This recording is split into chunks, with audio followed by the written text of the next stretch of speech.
How are you? It's Candice Mitchell. I'm on location at the Oliver Recreation Center. I'm here with Sultan Sharrief, who created the documentary Bilal Stand. The film actually went to Sundance in 2010, and we're just going to ask him a few questions. So, Sultan, what made you create this film? Well, it came out of my experiences at the University of Michigan. I was a first generation college student and just a lot of struggles just trying to get to college and then get in there and just not feeling like people understand where you come from. And so after 4 years there, when I graduated, I decided to make a movie, but then also do it as part of a youth program to try to tell the story that a lot of first generation college students go through. Now, what you guys don't know is that when I met Sultan, I too was going through that same experience. I'm new at Goucher College, and it's a struggle. I'm an older student, and I'm just trying to make it work.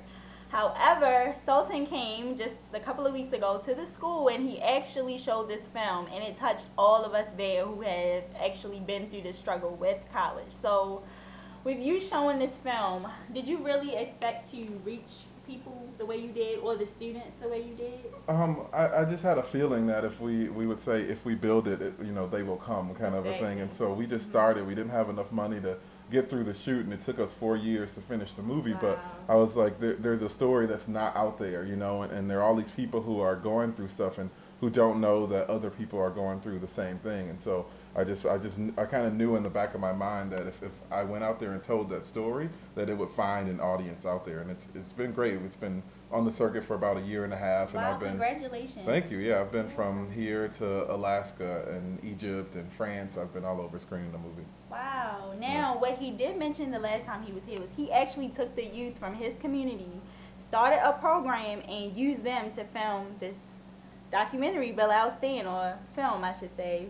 A mixture of both, but it's very interesting, and it captures the heart of the black community, and it's so real and not cliche that it grabs you in. And so he could only do this using people from the community. So what was that like, actually using the community to create this film?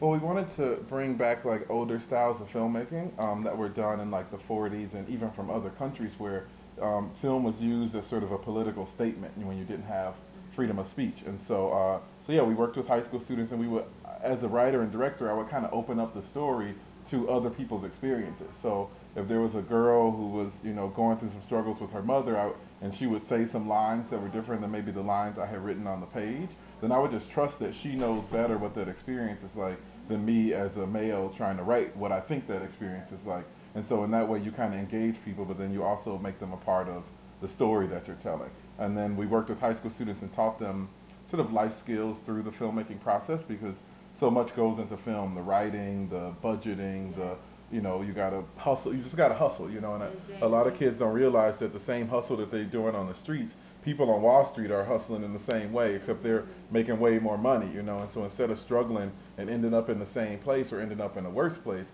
just use that same hustle and use that same struggle to get you somewhere better. And that was kind of the theme of the movie, and so we wanted to make the movie in the same kind of way. And really quickly, can you tell our audience about that struggle, about how you kind of utilized the restaurant and these different businesses and said, look, if you help us, we'll do this for you. That's what he did. He made something out of nothing. That's just basically how it came about. And so can you give that experience again? Yeah, because I mean, that's how it is growing up. I'm number 7 of 9 kids from Detroit, and there's never enough money to go around. And so you figure out a way to make something happen, as my parents would say. And he would always say, my dad would always say, you always got something, even if you got nothing, you got something, And so we would kind of work our program, and we approached filmmaking in the same way. So we were like, okay, we got young people and we got energy. And so how can we turn that into money or resources that we need? So we would do things like, I taught all my students how to give a business pitch. So it was like, you learn a rap, you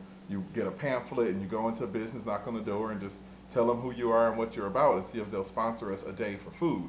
So I taught all of my students that, and then after 24 of us going out and hitting the streets, we ended up getting about 3 weeks of our film shoot covered for food sponsorships.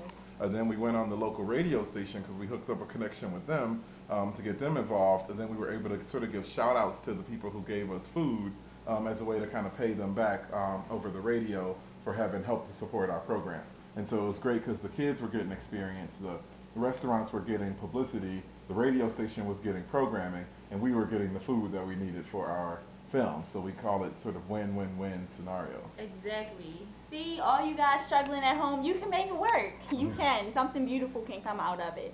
So finally, I just want to ask you, so what's next for Bilal Stan? And tell the viewers how they can actually attain your movie, since they're not here with us watching it, and what's next for you?